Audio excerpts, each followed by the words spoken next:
Why her? Wait, why are you giving her Why my is she the one on the floor and not What is you? going on? You know exactly My husband grabbed my what's arm going so on. hard I cried want out a in pain. divorce. His eyes were bloodshot, filled with a rage I had never seen before. In that moment, standing over his secretary's convulsing body, watching her foam at the mouth while blood pooled beneath her designer dress, I finally understood the truth. The man I had loved for 3 years, the man whose child I secretly carried in my womb, had just revealed himself to be a monster. That bowl of soul food he made me this morning was never about love. It was about murder, and I was supposed to be the one dying on that cold office floor. But fate had other plans. I smiled at him, pulled my arm free, and whispered the words that would begin his destruction. Travante, were you expecting it to be me? Let me take you back to the beginning of that cursed morning. The autumn sun filtered through the floor-to-ceiling windows of my corner office, casting long golden shadows across the mahogany desk piled high with financial reports.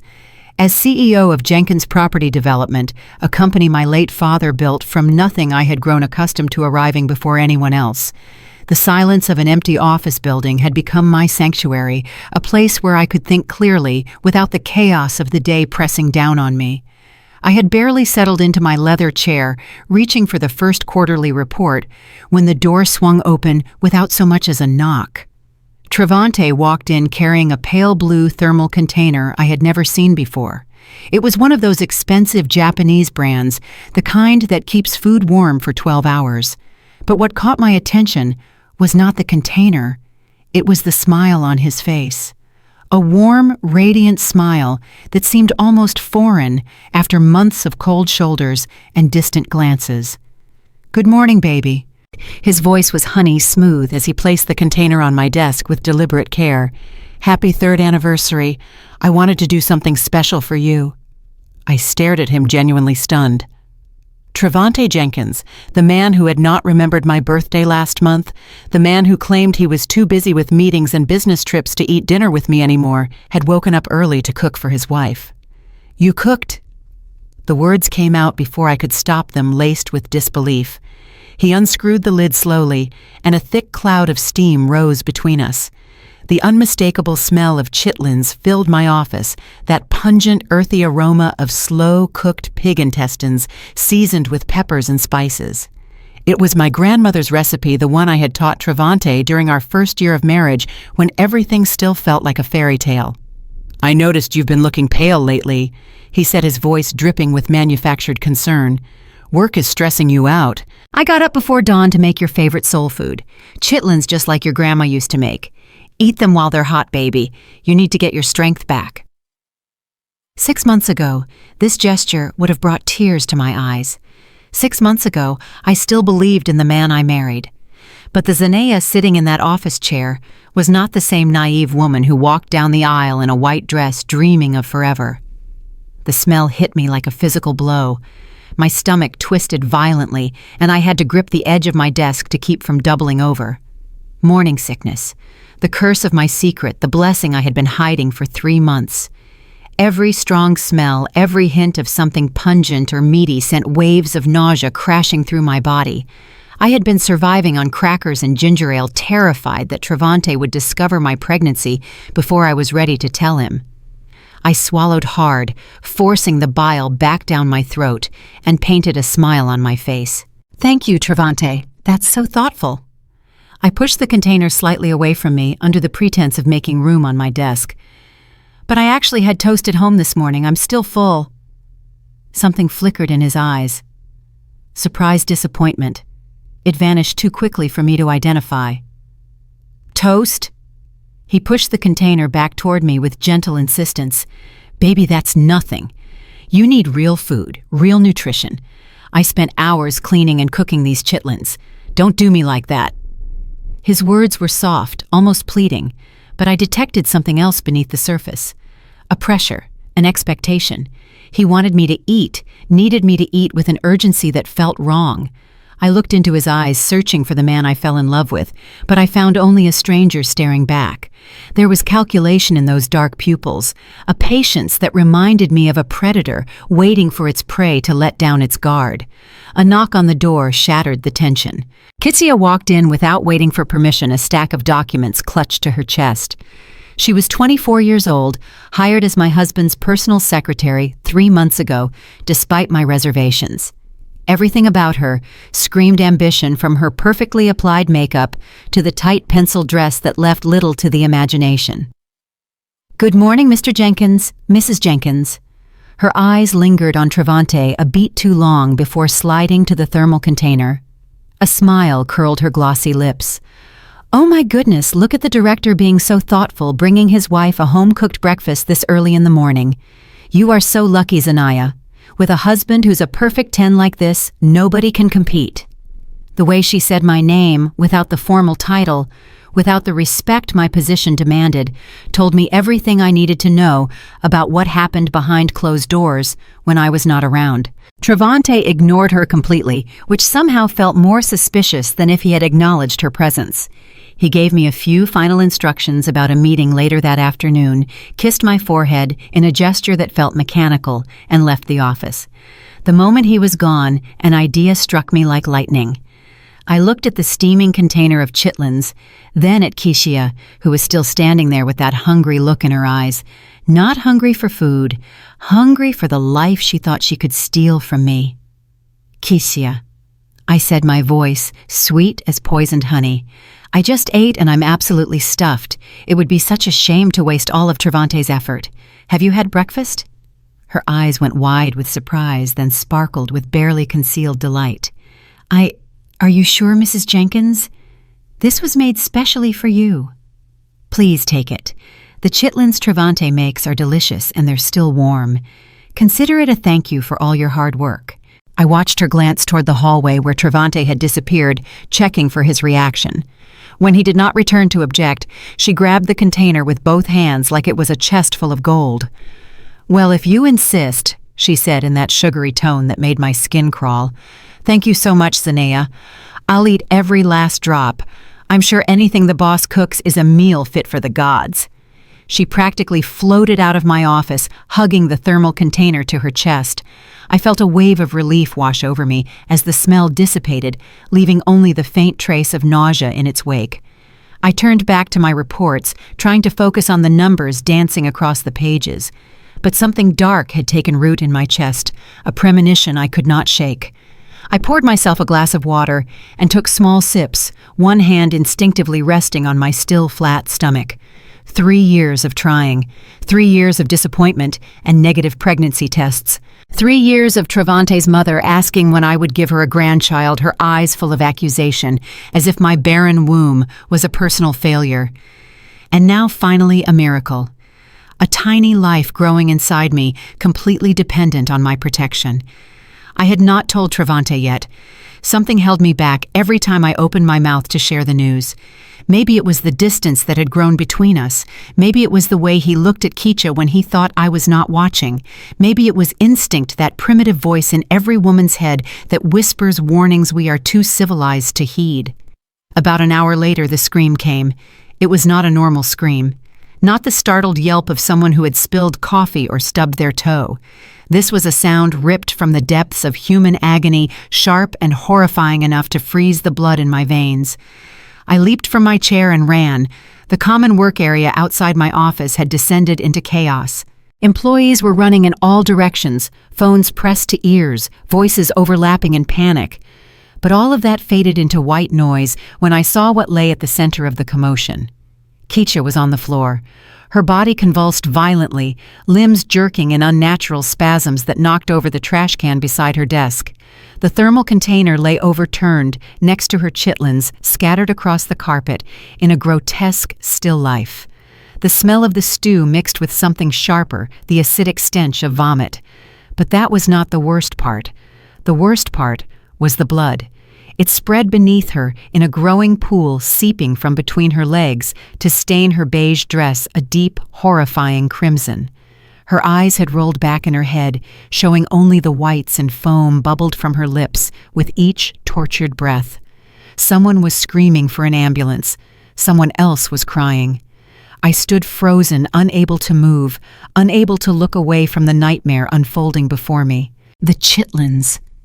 The thought sliced through my shock like a blade. The chitlins I gave her. The chitlins my husband made.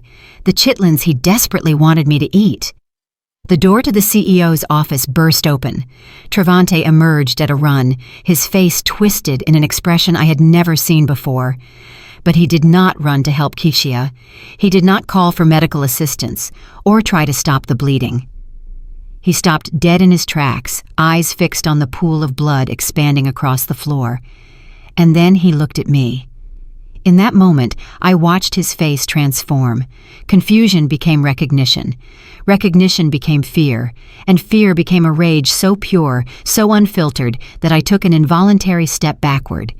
He crossed the distance between us in 3 long strides and grabbed my arm with crushing force.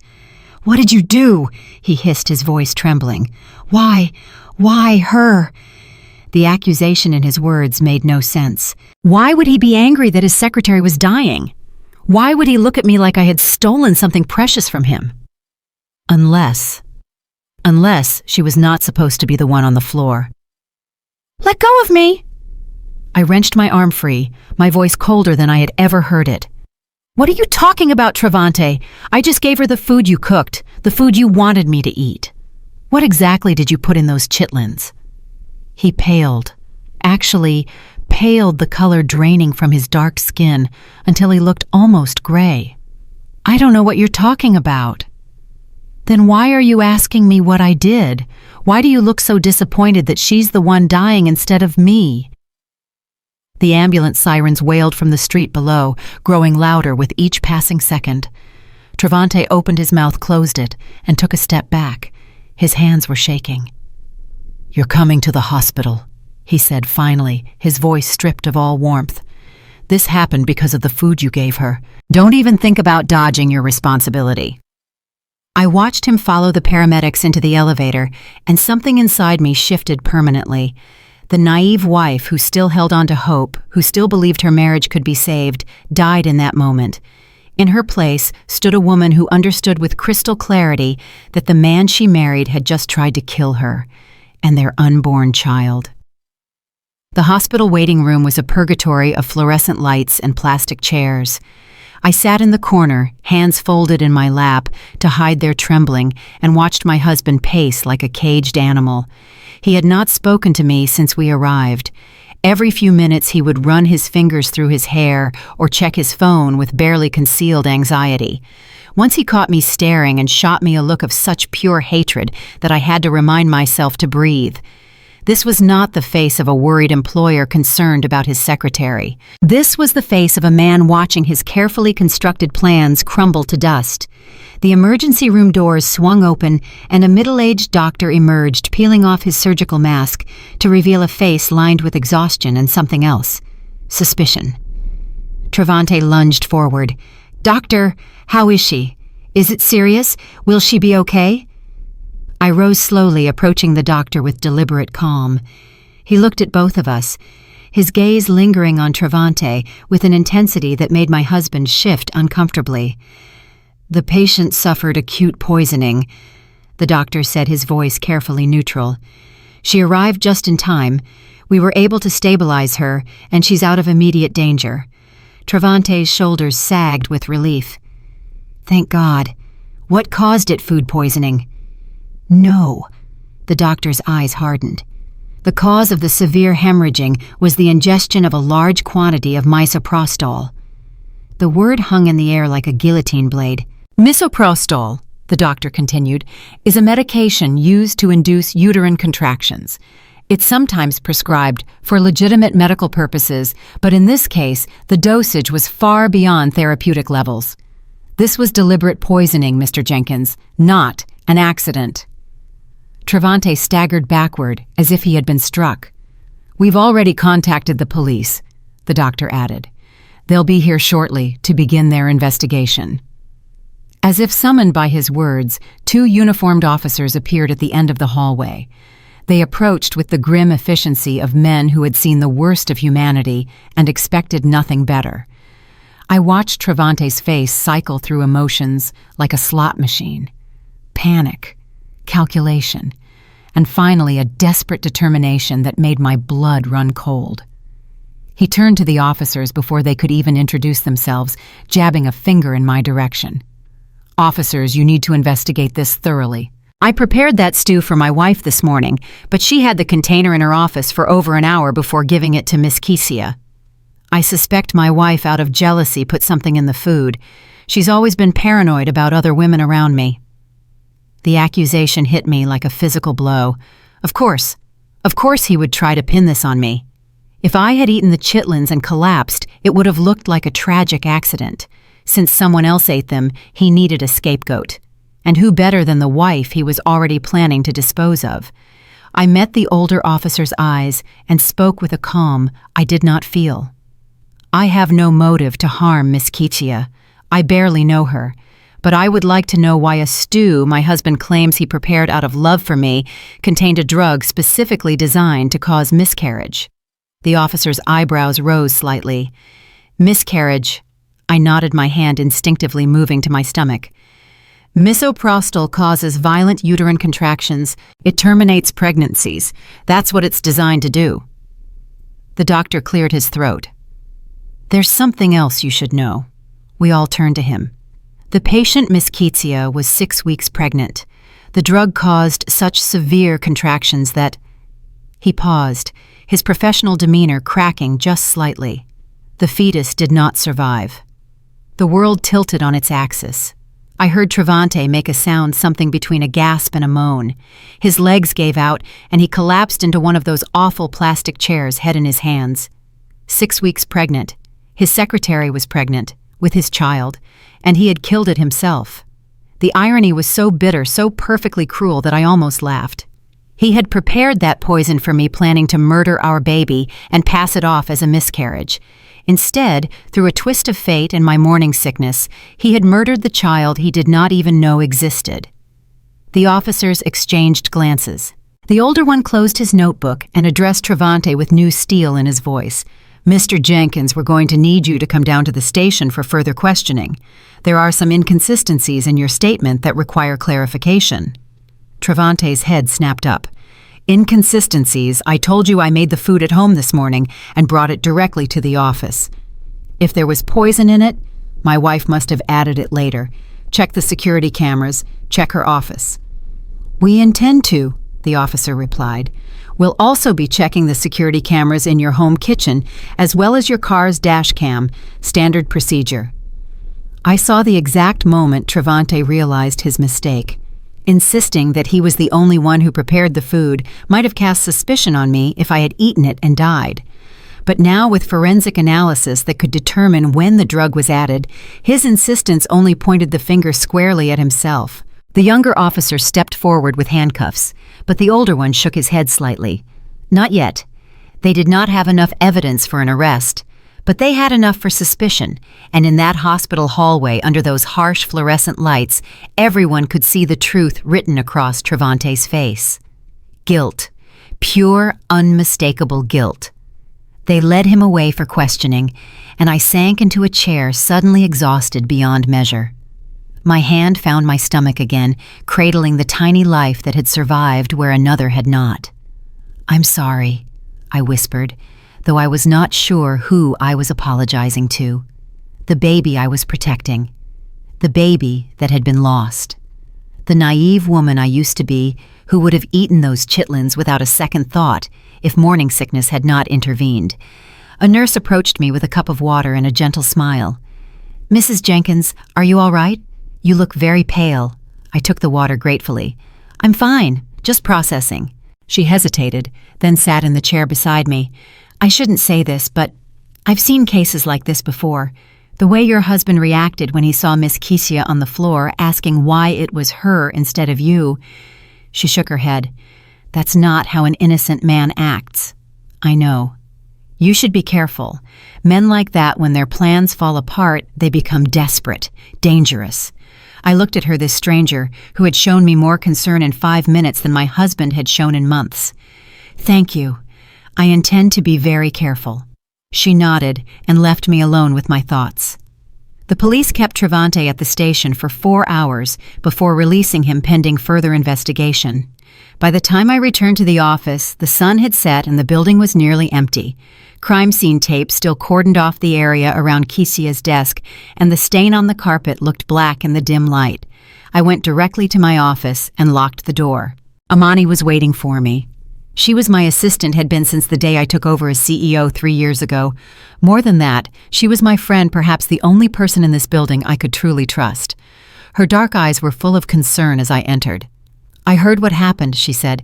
"Everyone's talking about it. Zanaya, are you okay?" I sat behind my desk and let out a breath I felt like I'd been holding for hours. "No, I'm not okay, but I will be." I told her everything.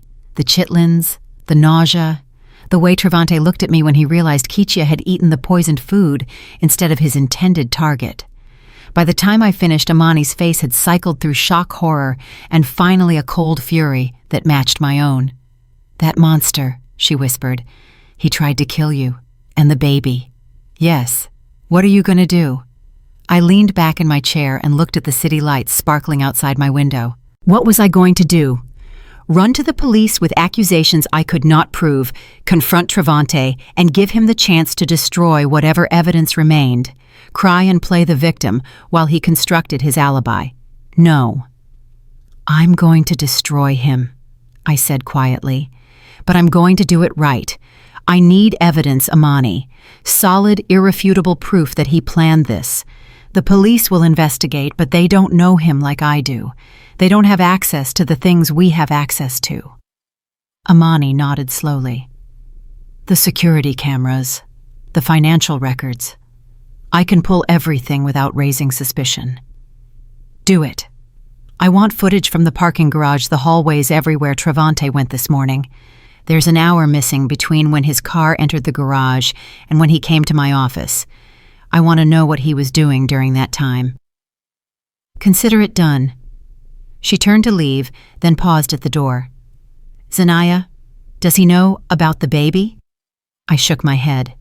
"No, and he's not going to find out until I'm ready for him to know. As far as Travante is concerned, that poison was meant to kill his tired, overworked wife, not his pregnant wife and unborn child." Understanding dawned in Amani's eyes. "You're going to use it against him." "I'm going to use everything against him. He wanted to play a game of manipulation and lies, fine.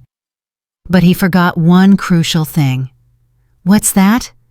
I smiled, and it was not a kind smile. "This is my company. These are my employees. And every single person he's been using, his secretary, his assistant, his little network of accomplices, they all work for me." Amani left, and I turned to my computer. The next few days would require careful planning. I needed to gather evidence before Travante could destroy it. I needed to identify his accomplices. I needed to understand the full scope of his betrayal. Not just the murder attempt, but the affair, the financial crimes, everything he had been hiding behind his charming smile. And I needed to protect my baby at all costs. I opened a new document and began making a list. People to watch, records to pull, questions to answer. At the top of the list, I wrote a single question. Where did Travante get the misoprostol? That drug was not something you could buy over the counter. It required a prescription, connections, someone willing to risk their medical license for money or other favors. Finding the source of the poison would lead me to Travante's network, the people who helped him plan my murder. And once I had that, I would bring them all down together. The computer screen glowed in the darkness of my office, casting harsh shadows across my face. Outside, the city hummed with life, millions of people going about their business, unaware that in this glass tower, a war had just begun, a war I intended to win. My phone buzzed with a text from Travante. "Coming home late, don't wait up." I stared at the message for a long moment, then typed my reply with steady fingers. "Okay, get some rest. I love you." The lie tasted bitter on my tongue, but I forced it out anyway. Let him think I was still the obedient, trusting wife. Let him believe his mask was still firmly in place. By the time he realized the truth, it would be too late. I saved my documents, shut down my computer, and gathered my things. Tomorrow, the real work would begin. But tonight, I needed rest. I needed to be strong for the battles ahead. As I walked to my car in the empty parking garage, I passed the spot where Kesia had collapsed just hours before. The cleaning crew had done their best, but I could still see the faint outline of the stain on the concrete. A life had ended there, an innocent life regardless of the sins of its parents. I placed my hand on my stomach and made a silent vow. "I won't let him hurt you," I whispered to the tiny heartbeat growing inside me. "No matter what it takes, no matter what I have to become, I will keep you safe." The garage was silent, except for the echo of my footsteps. But somewhere in the shadows I could feel it watching me, the future, waiting to see what I would do next. I got in my car and drove away without looking back. The storm was coming, and I was ready to be its center. The drive home felt endless. Every red light gave Zanaya too much time to think, too much space for the horror of the day to replay in her mind. Kesia's convulsing body, the blood spreading across the carpet. Travante's face when he realized his plan had failed. She pulled into the garage of their mansion just after 9. The house was dark, exactly as she expected. Travante was still at the police station, or perhaps already plotting his next move. Either way, she had time. Zanaya did not go inside immediately. She sat in her car, engine off, hands gripping the steering wheel until her knuckles turned white. 3 years of marriage to a man who had been planning her murder. How long had he been waiting for the right moment? How many other attempts had there been that she simply had not noticed? Her phone buzzed. Amani. "I found something. Can you come back to the office?" Zanaya started the engine without hesitation. "I'm on my way." 20 minutes later, she was standing behind Amani in the IT room, watching security footage play across multiple screens. The timestamp read 7:15 a.m. The moment Travante's black Mercedes entered the underground parking garage. "Watch this," Amani said, her finger hovering over the mouse. "He parks here, but he doesn't get out of the car for almost 10 minutes, just sits there." On screen, Travante's silhouette remained motionless behind the tinted windows. Then at 7:24, he emerged carrying the blue thermal container. But instead of heading toward the elevator that led to the executive floors, he turned left, disappearing into a service corridor. "Where does that lead?" Zanaya asked. "Storage rooms, maintenance closets, and there's a small kitchen down there that nobody uses anymore. The cameras in that section have been broken for months." Amani pulled up another window. "I checked the maintenance logs. The work order to fix those cameras was canceled 3 times. Guess who signed off on the cancellations? Travante." "Bingo." Zanaya felt her stomach drop. He had been planning this for weeks, maybe months, disabling cameras, creating blind spots, building the perfect crime. "There's more," Amani continued, switching to another feed. "He doesn't come back out of that corridor until 8:10. That's 45 minutes unaccounted for. And look who he meets in the lobby." The footage showed Travante emerging from the service corridor, container in hand, just as DeAndre stepped out of the main elevator. They exchanged words, something brief and urgent. DeAndre nodded, then headed toward the same service corridor Travante had just exited. "What's DeAndre doing down there?" Amani clicked to a different camera. This one positioned near the emergency stairwell. "This is 20 minutes later." DeAndre appeared on screen carrying a black trash bag. He moved quickly, nervously, glancing over his shoulder every few steps. Instead of using the regular trash chutes on his floor, he took the stairs all the way down to the basement loading dock, where he threw the bag into a commercial dumpster. "The garbage truck came at noon," Amani said quietly. "Whatever was in that bag is gone now." Zanaya closed her eyes. The disposal of evidence done in broad daylight by her husband's loyal assistant. DeAndre, who had worked for Travante since college. DeAndre, who would do anything his cousin asked. "Can we get this footage to the police? Already made copies." Amani handed her a flash drive. "But Zanaya, there's something else. Something that might hurt more than all of this." She opened a folder on her desktop and turned the screen toward Zanaya. Financial records, bank statements, wire transfers. I traced the payments for Keisha's apartment, the one in Buckhead. She lives in Buckhead. Zanaya's voice cracked. Buckhead was one of the most expensive neighborhoods in Atlanta. A one-bedroom apartment there cost more than most people's annual salary. A two-bedroom with a view, $2,500 a month, plus utilities, plus HOA fees, all paid through a shell company called D&D Management. Let me guess, DeAndre is the registered agent. And the funding comes from a discretionary account Travante set up under the guise of representation expenses. He's been siphoning company money to keep his mistress in luxury while telling you the company couldn't afford raises this year. Zanaya stared at the numbers on the screen. $2,500 for rent, another $1,000 for car payments on a BMW she had seen Keisha driving, credit card bills at Neiman Marcus, Louis Vuitton, Chanel. Her husband had been spending tens of thousands of dollars on another woman while Zanaya carried the same handbag she bought at Target 3 years ago. There's one more thing, Amani said softly. I found records of a clinic visit 2 weeks ago. Keisha went to a private OB/GYN in Midtown. She knew she was pregnant, Zanaya. She knew, and she kept it. She was going to use it against me. The realization hit like a punch to the chest. She was waiting for the right moment to tell Travante to force him to choose. Probably, but she didn't know who she was dealing with. Travante doesn't make choices. He eliminates options. Zanaya took the flash drive and slipped it into her pocket. Her hands had stopped shaking. In their place was something colder, harder. Purpose. I need to find out where he got the drug. Misoprostol isn't something you can buy at CVS. Someone helped him. I'm already working on it. I pulled his phone records for the past month. There's one number that keeps appearing especially late at night. It's registered to a woman named Soraya Collins. The name meant nothing to Zanaya. Who is she? I'm still digging, but I found a connection. She was in Travante's graduating class at Morehouse. According to some old HR gossip, they dated back then. An ex-girlfriend, of course. Find out everything you can about her, where she works, where she lives, who she talks to. If she's the one who supplied the poison, she's the key to bringing Travante down. Amani nodded. What are you going to do? Go home. Act normal. Let him think he's still in control.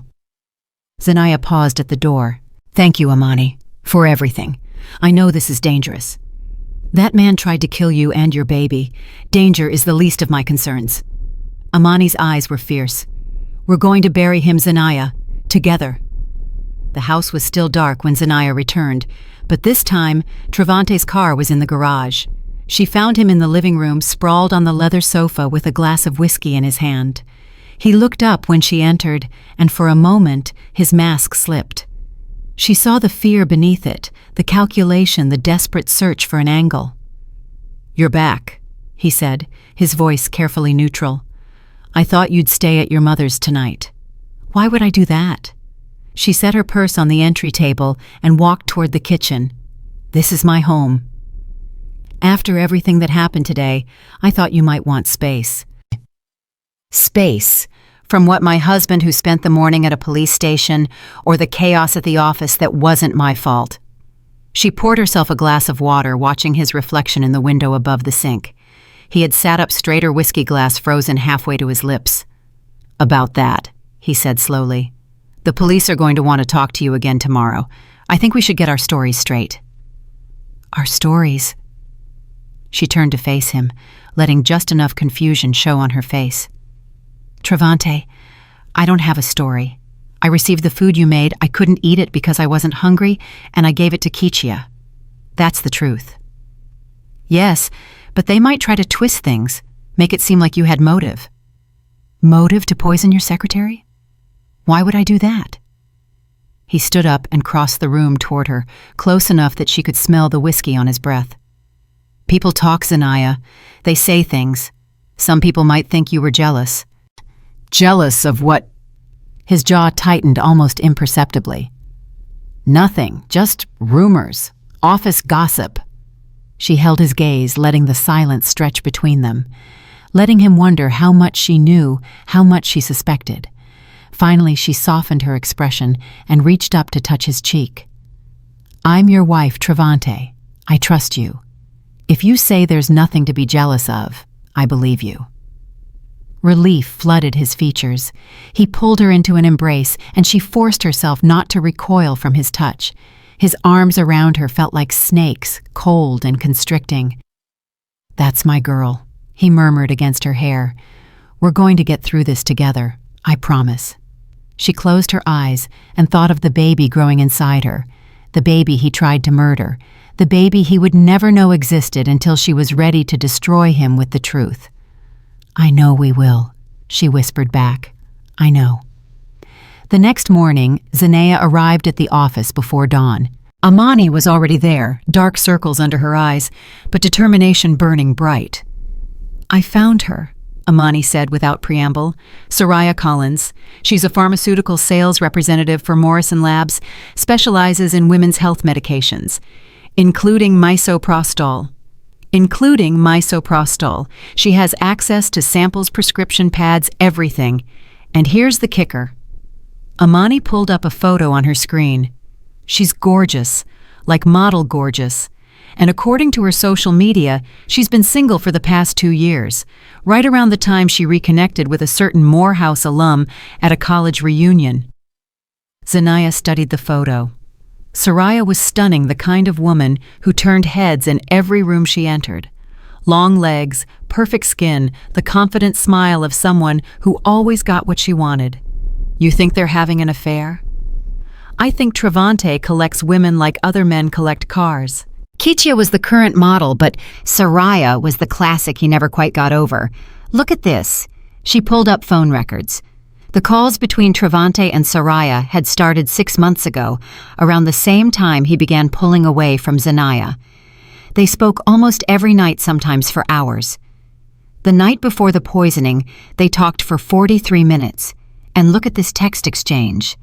Amani scrolled through screenshots she had somehow obtained. The messages were damning. Travante.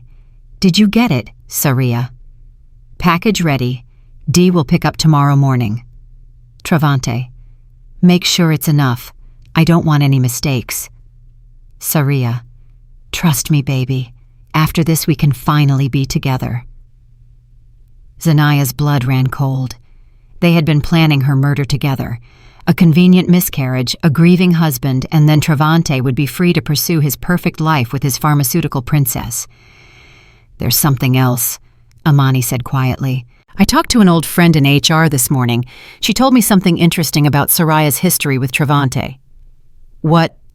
"They broke up during senior year because Soraya got pregnant. Travante pressured her to have an abortion. She did, but there were complications. She can never have children." The pieces clicked into place with sickening clarity. Soraya could not give Travante an heir. Kichia's pregnancy was an unexpected threat to their plans, and Zanaya's baby, if it had been a boy, would have been the nail in the coffin of whatever future Soraya dreamed of. "She helped him try to kill me so she could have him to herself. That's what it looks like." Zanaya sat down heavily in her chair. The web of betrayal was deeper and more tangled than she had imagined. Her husband, his mistress, his ex-girlfriend, his loyal assistant, all working together to destroy her. "I need to talk to Soraya." Amani's eyes widened. "Is that safe?" "Probably not. But she's the weak link, Amani. Travante is too smart to crack under pressure, and Deandre is too loyal. But Saria is an outsider. She's risking her career, her freedom, everything for a man who's already cheating on her with someone younger. If I can make her see that Travante will throw her under the bus the moment things get difficult, she might flip on him." "Exactly." Amani was quiet for a moment, then nodded slowly. "I can get you her schedule. She has a client meeting at a hotel downtown this afternoon. Neutral territory, public place." "Perfect. Set it up." As Amani turned back to her computer, Zanaya's phone rang. The caller ID showed the main number for Atlanta Police Department. "Mrs. Jenkins, this is Detective Morrison. We have the preliminary forensic results from yesterday's incident. I'd like to discuss them with you and your husband. Can you come to the station this afternoon?" Zanaya glanced at Amani, who had paused her typing to listen. "Of course, Detective. What time works for you?" 2 o'clock, and Mrs. Jenkins, I'd recommend bringing a lawyer." The line went dead. Zanaya stared at her phone for a long moment. "Forensic results," she murmured. "They must have found something. Something good for you or bad for you. I guess we'll find out at 2. The police station smelled like stale coffee and desperation. Zanaya sat in an interview room, her attorney beside her, waiting for Detective Morrison to begin. Through the glass partition, she could see Travante in the adjacent room, his own lawyer leaning close to whisper instructions. He looked different today. The confidence she had always admired had curdled into something brittle. He kept touching his collar, adjusting his tie, all the nervous habits of a man whose foundation was cracking. Detective Morrison entered with a folder thick enough to make Zanaya's heart skip. He sat across from her, opened the folder, and spread several photographs across the table. "Mrs. Jenkins, I'm going to be direct with you. The forensic analysis of the food recovered from the scene tells a very specific story." He pointed to a diagram showing the distribution of the drug throughout the stew. Misoprostol was found uniformly dissolved in every sample we tested. The meat, the liquid, even the residue on the container's lid. This level of saturation is only possible if the drug was added during the cooking process while the food was still being prepared and stirred. Zanaya felt a weight lift from her chest. So it couldn't have been added after the container was sealed. Correct. The drug was in that stew before it ever left your husband's kitchen. Morrison's eyes met hers with unexpected sympathy. "Mrs. Jenkins, off the record, I've been doing this job for 20 years. I've seen a lot of cases where husbands try to blame wives for their own crimes. This isn't my first rodeo. What happens now? We're going to interview your husband again. We've also obtained a warrant to search your home, specifically the kitchen where he claims to have prepared the food, and we're tracking down the source of the misoprostol." He paused. "Do you have any information that might help with that?" Zanaya thought of the text messages on Amani's screen, the connection to Soraya, the 43-minute phone call the night before her attempted murder. "I might," she said carefully, "but I need to verify something first. Can I have until tomorrow morning?" Morrison studied her face for a long moment, then nodded. "I'll give you until 9 a.m. But Mrs. Jenkins, if you're protecting someone, even yourself, this is the time to come clean. The evidence is already pointing in a very specific direction. Don't get caught on the wrong side of it." "I understand, Detective. And I promise you, when I come back tomorrow, I'll have everything you need to close this case." She stood to leave, and Morrison called after her. "Mrs. Jenkins, one more thing. The victim, Miss Kesia, she's asking to speak with you. She's still in the hospital, but she's conscious now. She says there's something you need to know." Zanaya paused at the door. Kesia wanted to talk to her. The woman who had been sleeping with her husband, who had been carrying his child, who had unknowingly eaten the poison, meant for Zanaya. "Tell her I'll come tonight." The hospital room was dim when Zanaya entered. Kesia lay in the bed, connected to monitors that beeped a steady rhythm. She looked smaller, somehow diminished, as if the events of the past 2 days had stripped away everything that made her formidable. "You came." Kesia's voice was barely above a whisper. Zanaya pulled a chair close to the bed and sat down. "You said you had something to tell me." Kesia turned her head slowly, and Zanaya saw tears streaming down her pale cheeks. "I'm sorry." The words came out broken, jagged. "I know that doesn't mean anything. I know what I did was unforgivable, but I need you to understand, I didn't know. I didn't know what he was really like." "What do you mean?" "Travante told me you were cruel to him, that you trapped him into marriage for his money, that you refused to give him children because you didn't want to ruin your figure. He said you mocked him, belittled him, made him feel worthless." Kesia let out a sob. "I believed him. I thought I was rescuing him from a loveless marriage." Zanaya said nothing. There was nothing to say to such an obvious lie, such a pathetic excuse. "When I found out I was pregnant, I thought it was fate. I thought Travante would finally leave you and we could be a real family."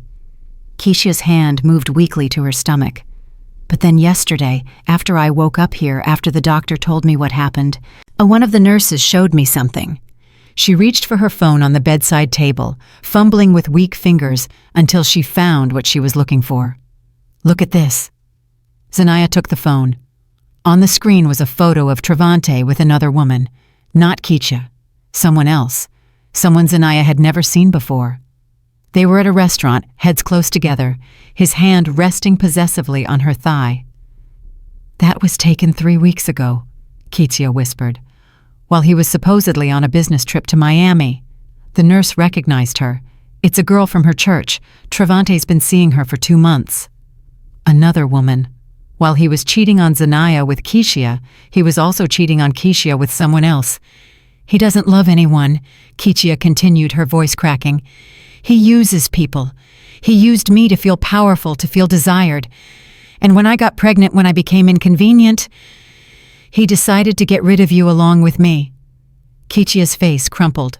"The police told me the food was meant for you, that I only got sick because you gave it to me. But Zanaya, I think he knew I might eat it. I told him 2 days ago that I wanted to start having breakfast with you in the mornings to build a better relationship. He said it was a wonderful idea." The implication was staggering. Travante had not just been willing to kill his wife.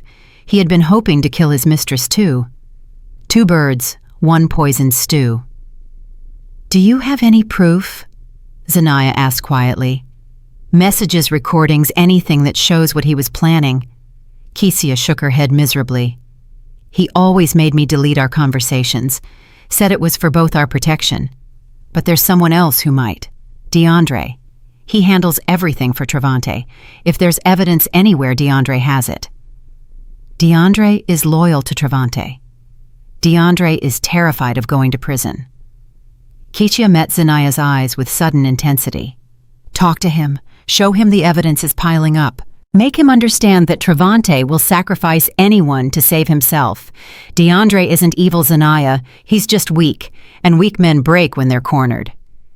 Zanaya stood up, processing everything she had learned.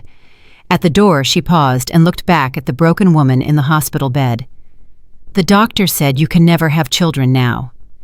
Keisha flinched as if she had been struck. "I know you thought you were in love. I know you believed his lies. But you helped destroy my life, Keisha. You slept with my husband in my bed, wore jewelry bought with my company's money, and planned to take everything that was mine." Zanaya's voice was cold, final. "I hope it was worth it." She left without waiting for a response. In the elevator, she pulled out her phone and called Amani. "Change of plans. I need you to find DeAndre tonight. We're going to have a conversation about his future."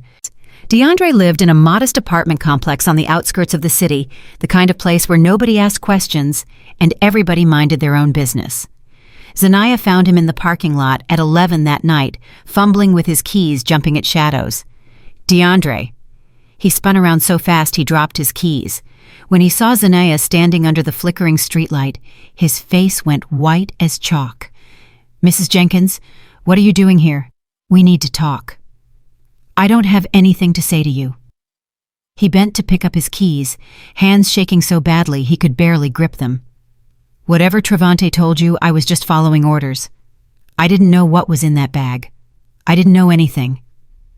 "You didn't know you were disposing of evidence in a murder case." DeAndre froze key halfway to the lock. "That's what this is, DeAndre. Attempted murder. 2 counts, actually. Me and Keisha. And right now the police are tracing every piece of evidence back to its source. The security footage of you carrying that black bag to the dumpster, the phone records between Travante and his pharmaceutical connection, the financial transactions through your little shell company." Zanaya stepped closer, her voice dropping to a whisper. "How long do you think it'll take before they knock on your door with handcuffs?" "I didn't do anything." His voice cracked like a teenager's. "I just did what Travante asked. I didn't know what he was planning. He's my cousin, my boss. I couldn't say no." "You could have said no to helping him kill me." DeAndre's face crumpled. He slumped against his car door, all the fight draining out of him. "He said it was just to make you sick, something to cause a miscarriage so he could blame you for losing the baby and file for divorce. He never said anything about killing you. I swear to God, Mrs. Jenkins, I didn't know." Zanaya felt her blood turn to ice. "He knew I was pregnant." DeAndre looked up at her with red-rimmed eyes. You didn't know he knew. He's known for weeks. He found the prenatal vitamins in your bathroom. That's when he started planning this whole thing. The ground shifted beneath her feet. All this time she thought her pregnancy was her secret weapon, the ace up her sleeve that Travante knew nothing about. But he had known. He had found out and immediately started plotting to destroy the life growing inside her. Why? The word came out strangled. Why would he want to kill his own child? DeAndre looked away, shame etched into every line of his face. Because of the will. Your father's will. What about my father's will? Travante showed it to me. There's a clause something about inheritance. If you have a child, control of the company transfers completely to you and your heirs. Travante gets nothing. But if you die without children, or if there's a miscarriage, he inherits 40% as your surviving spouse. Zanaya's father had been dead for 3 years, but in that moment, she felt his presence like a shield around her. He had never trusted Travante. He had seen something in her husband that she was too in love to notice, and he had written his will to protect her, to protect his grandchildren, even from beyond the grave. That's why he wanted me to lose the baby, she said slowly. And then he was going to kill me anyway, wasn't he? Make it look like complications from the miscarriage. DeAndre said nothing, but his silence was answer enough. Where's the evidence, DeAndre? The texts, the emails, the proof of what he was planning. I know you keep records. You're too smart to trust Travante completely. If I give you that, he'll destroy me. If you don't give it to me, the police will destroy you both. Zanaya crouched down to meet his eyes. I'm offering you a way out. Cooperate with me, testify against Travante, and I'll make sure the DA knows you were coerced. You might get probation community service. But if you stay loyal to a man who was willing to let you take the fall for his crimes, you'll spend the next 20 years in prison. DeAndre stared at her for a long moment. She could see the war playing out behind his eyes, loyalty versus survival, family versus self-preservation. Finally, he reached into his jacket and pulled out a flash drive. Everything's on here. Messages, financial records, the contact information for the woman who supplied the drugs. All of it. He pressed it into her hand like it was burning him. But you have to promise me something. What? When this is over, when Travante is in prison, you let me disappear. New city, new name, new life. I can't stay here. I can't face what I helped him do. Zanaya took the flash drive and stood up. Cooperate with the police. Tell them everything. And then you can go wherever you want. I never want to see your face again anyway. And she walked back to her car without looking back. Behind her, she heard DeAndre slide down his car door and start to cry.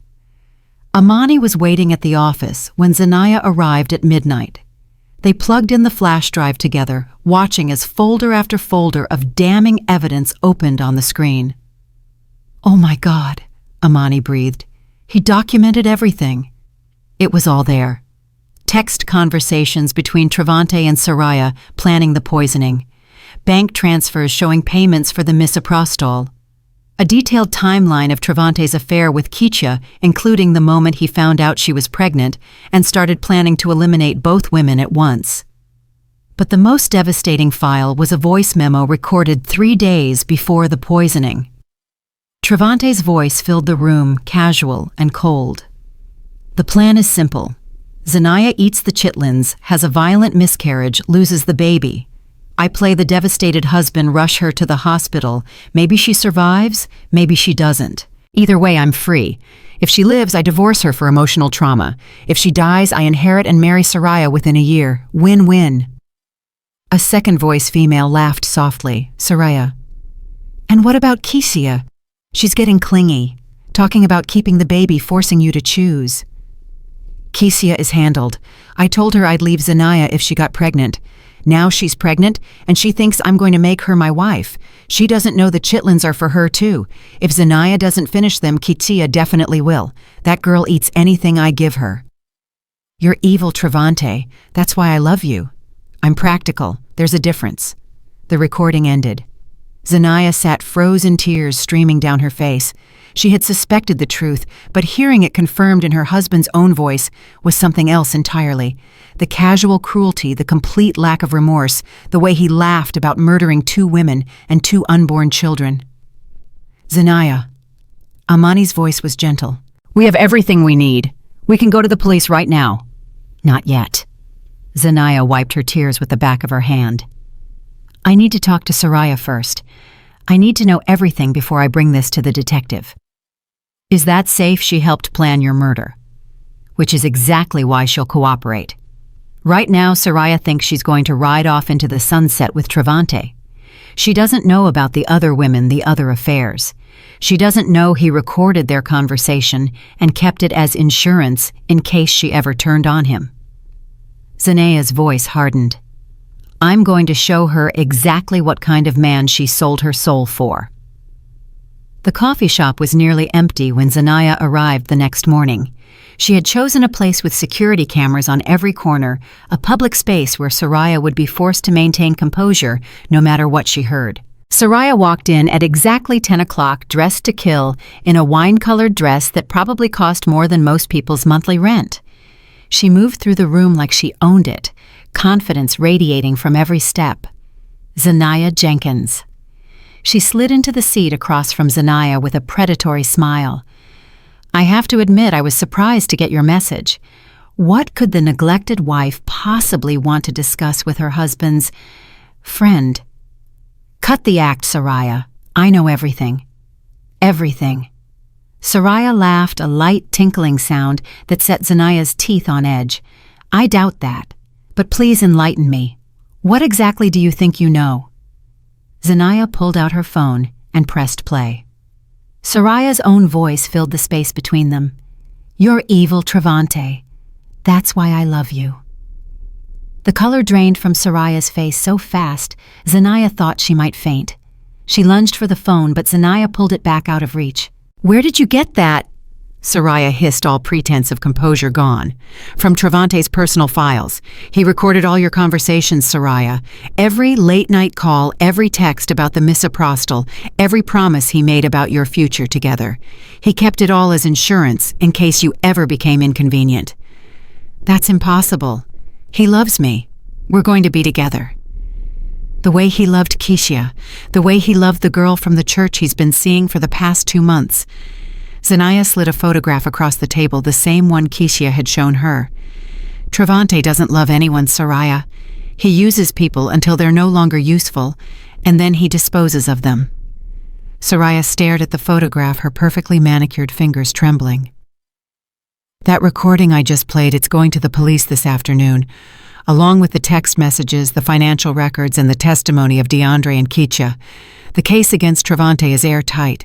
He's going to prison for a very long time. Then I'm going with him. Soraya's voice was barely a whisper. If that recording comes out, I'm an accessory to attempted murder. Yes, you are. But there's a difference between being an accessory and being a cooperating witness. Zanaya leaned forward. The DA will offer you a deal if you testify against Travante. Reduced charges, maybe even immunity, depending on how valuable your testimony is. But that offer disappears the moment police knock on your door with a warrant. You want me to betray him? I want you to save yourself. Because I promise you, Soraya, the moment things get difficult, Travante will throw you under the bus without a second thought. He'll say you manipulated him, that you provided the drugs without his knowledge, that you were obsessed with destroying his marriage. And those recordings he kept, they can be edited. He can make it sound like you were the mastermind all along. So? Soraya sat very still, her mind clearly racing through the implications. Zanaya could almost see the calculations happening behind her eyes, the realization that the man she had risked everything for was not worth dying for. What do you want from me? Soraya finally asked. The truth. Everything you know about Travante's plan from the beginning. I want dates, times, amounts. I want to know where you got the misoprostol and how it was delivered. I want a written statement that I can take to the detective this afternoon. And if I do all that, then I'll tell the DA you came forward voluntarily. I'll recommend they treat you as a cooperating witness rather than a co-conspirator. Zanaya stood up. You have until 2 o'clock to decide.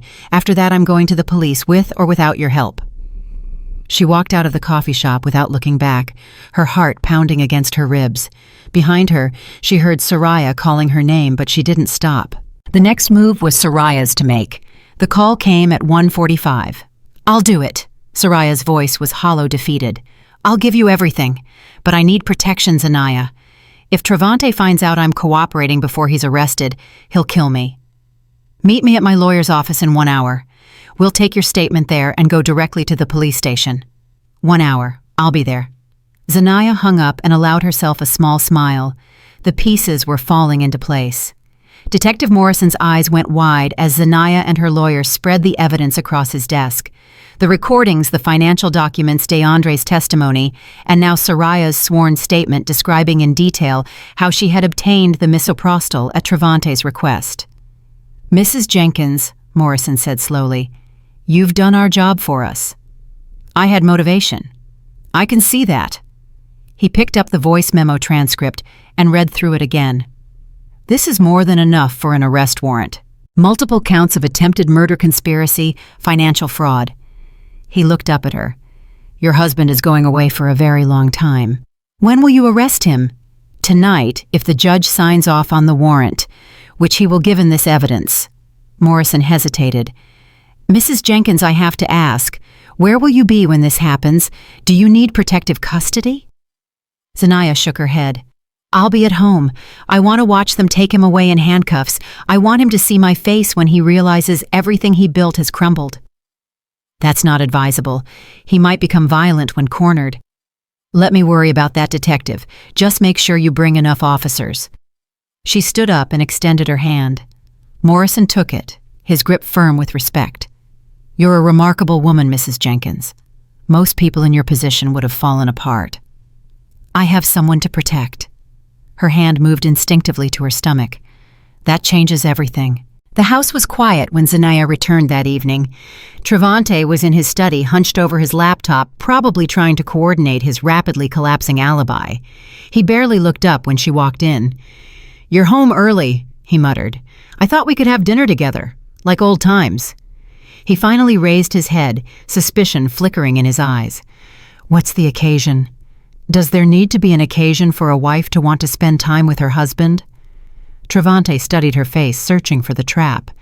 But Zanaya had spent 3 years learning to hide her true feelings from this man. Tonight, her mask was flawless. Fine, he said, closing his laptop. What did you have in mind? I ordered from that Italian place you like. It should be here soon. They ate in the dining room, a grotesque parody of domestic bliss. Travante talked about work, about the stress of the investigation, about how everything would blow over once the police realized they had no real evidence.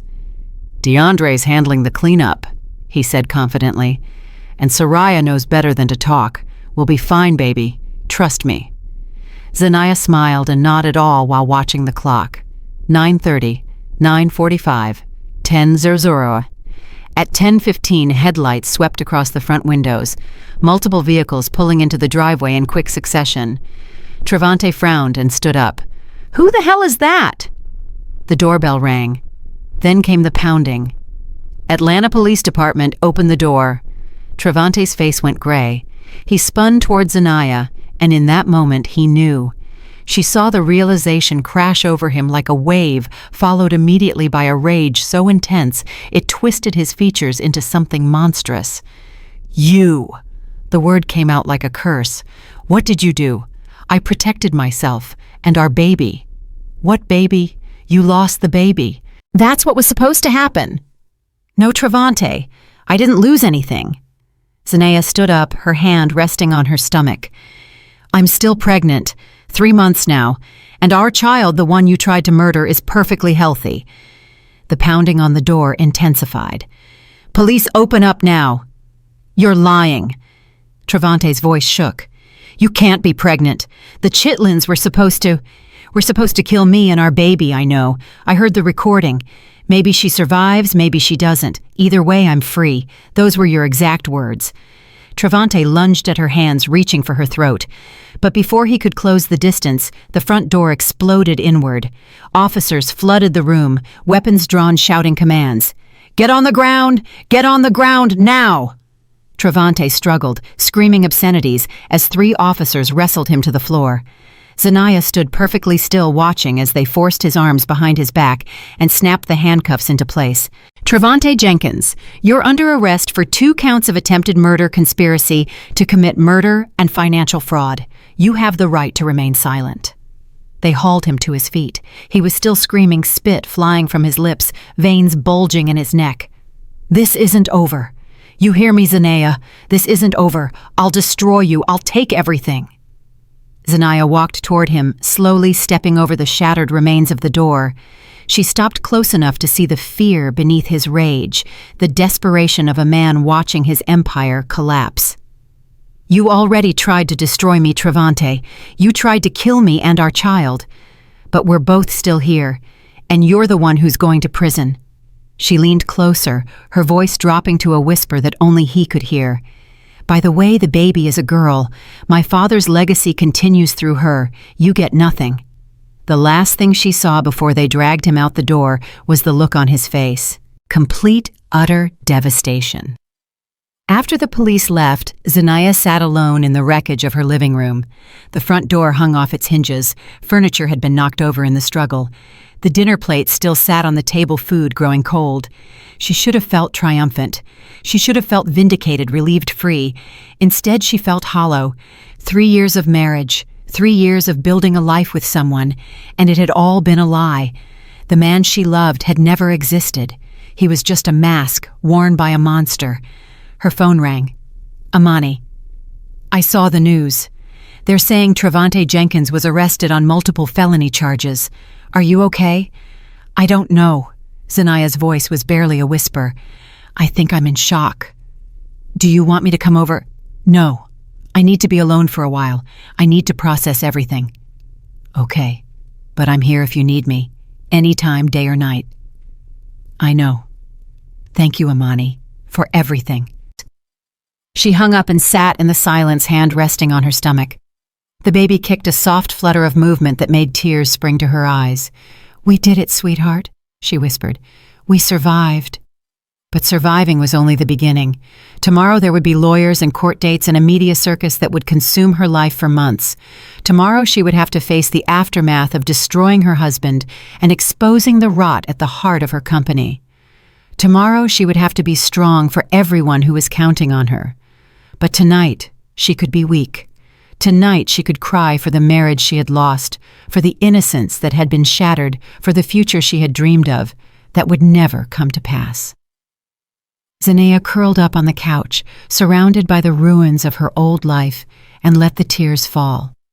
Outside, the city lights glittered like cold stars, indifferent to the drama that had unfolded in this house. The world would keep turning. Time would keep passing, and eventually Zanaya knew the pain would fade, but the lessons would remain. Trust no one blindly, protect yourself first, and never ever underestimate a mother protecting her child. The storm had passed, but the rebuilding had only just begun. The news broke before dawn. Every major network in Atlanta led with the same story. Prominent real estate executive arrested on attempted murder charges. CEO's husband accused of poisoning wife and mistress. Scandal rocks Jenkins property development. Zanaya watched the coverage from her bedroom, too exhausted to sleep, but too drained to do anything else. Her phone had been ringing non-stop since midnight. Reporters, board members, distant relatives who had not spoken to her in years, all desperate for a piece of the drama. She turned off her phone and let the television play on mute. Travante's mugshot filled the screen. He looked nothing like the confident, charming man she had married. His eyes were hollow, his skin sallow, his expression that of someone who had just watched his entire world collapse. Good. Let him feel even a fraction of what she had felt when she realized he wanted her dead. A knock at the bedroom door made her jump. "Mrs. Jenkins!" It was Rosa, the housekeeper, her voice trembling. "There's someone at the gate. She says she's Mr. Travante's mother. She's demanding to be let in." Beatrice Jenkins. Of course. Let her in. 10 minutes later, Beatrice swept into the living room like a hurricane in designer clothes. She was a small woman, barely 5 feet tall, but she carried herself with the ferocity of someone twice her size. Her eyes, the same dark brown as her son's, blazed with righteous fury. "What have you done?" Beatrice's voice could have cut glass. "My son is in jail because of you. My son, who gave you everything, who made you somebody, is sitting in a cell like a common criminal." Zanaya remained seated on the couch, hands folded in her lap. She had expected this confrontation, had even prepared for it. But nothing could truly prepare her for the venom dripping from her mother-in-law's words. "Your son tried to kill me, Beatrice." Lies, filthy lies spread by a jealous, barren woman who couldn't keep her husband satisfied. "I'm not barren. I'm pregnant." Beatrice's mouth snapped shut. For a moment she looked genuinely stunned. "That's impossible. Travante told me you refused to have children. He said you were too focused on your career, too selfish to give him an heir." "Travante told you a lot of things that weren't true. He also told Kesia that I was cruel and abusive. He told Soraya that I trapped him into marriage. He constructed an entire web of lies to justify his affairs and his murder plot." Zanaya stood up slowly, one hand resting on her stomach. "Your son is not a victim, Beatrice. He's a predator. And he would have killed your grandchild if I had eaten those chitlins." "I don't believe you." "Then believe the recordings." Zanaya picked up her tablet and pressed play. Travante's voice filled the room, casual and cruel. "The plan is simple. Zanaya eats the chitlins, has a violent miscarriage, loses the baby. I play the devastated husband." Beatrice's face went pale. She reached for the back of a chair to steady herself. That can't be." "It is. Your son recorded himself planning my murder. He documented everything, probably to use as leverage against his accomplices later, and now that evidence is in the hands of the police." The recording continued playing. Soraya's laugh, Travante's dismissive comments about Kesia, his cold calculation about inheritance and money. By the time it ended, Beatrice had sunk into the chair, all the fight drained out of her. "I raised him better than this," she whispered. "I gave him everything. How could he become this monster? You raised him to believe he was entitled to whatever he wanted. You taught him that rules were for other people. You covered for him every time he made a mistake, bailed him out every time he faced consequences." Zanaya's voice was cold, but not cruel. "This is what happens when a child never learns accountability. They grow up thinking they can get away with anything, including murder." Beatrice looked up at her with tears streaming down her face. "What's going to happen to him?" "He's going to prison. The evidence is overwhelming. Multiple counts of attempted murder, conspiracy, financial fraud. His lawyers might be able to negotiate a plea deal, but he's looking at 15 to 20 years minimum." 20 years. Beatrice repeated the words like they were in a foreign language. "My son. My only child." "Your only child tried to kill his wife and his unborn baby for money." Zanaya walked to the door and opened it. "I think it's time for you to leave, Beatrice. And I strongly suggest you don't come back. Whatever relationship we had ended the moment your son tried to murder me." Beatrice rose on unsteady legs. At the door she paused and looked back. "I'm sorry," she said so quietly. Zanaya almost missed it. "I'm sorry for what he did, and I'm sorry for the part I played in creating him." Then she was gone, disappearing into the morning light like a ghost. Zainaya closed the door and leaned against it, suddenly exhausted. One confrontation down, 100 more to go. The office was chaos when Zanaya arrived at noon. Employees clustered in small groups, whispering and shooting glances at her as she walked through the lobby. The security team had doubled in size overnight, positioned at every entrance to keep out the reporters camped on the sidewalk. Amani met her at the elevator with coffee and a stack of messages. "The board wants an emergency meeting. The press is demanding a statement.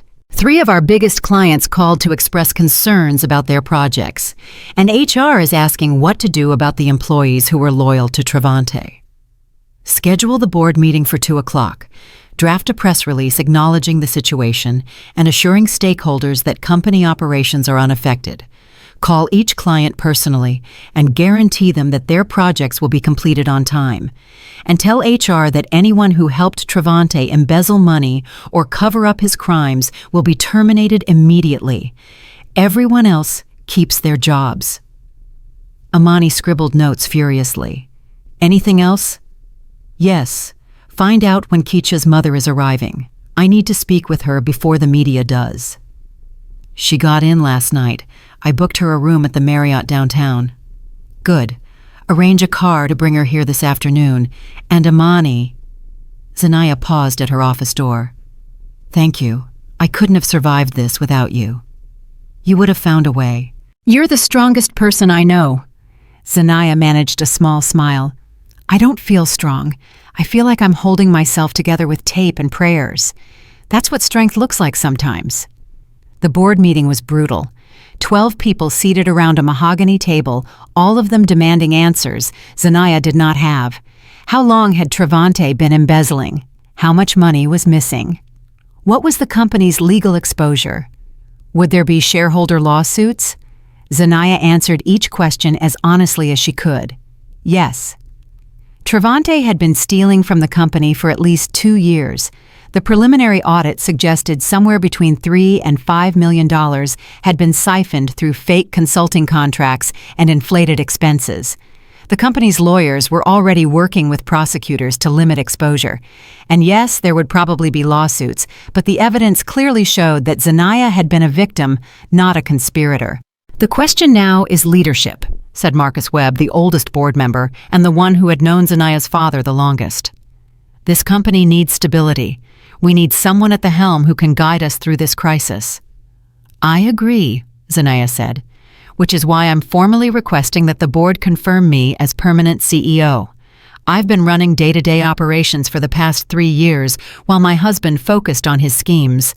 I know this company better than anyone, and I have the most to lose if it fails. You're also pregnant, another board member pointed out. Will you be able to handle the demands of this position while dealing with the trial and raising a child? My father built this company from nothing. He worked 18-hour days, sacrificed his health, gave up time with his family, all so that his legacy would continue. I'm not going to let his life's work be destroyed by my husband's greed. Zanaya looked around the table, meeting each person's eyes in turn. I'm asking for your trust. Give me 6 months. If I can't stabilize the company and restore shareholder confidence by then, I'll step down. The vote was unanimous. Zanaya Jenkins was confirmed as CEO of Jenkins Property Development, effective immediately. Mama Hattie arrived at 4 o'clock, clutching her red plastic basket and looking completely out of place in the sleek corporate lobby.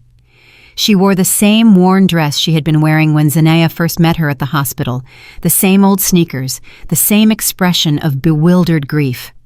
Zanaya met her personally at the elevator. Mrs. Hattie, thank you for coming.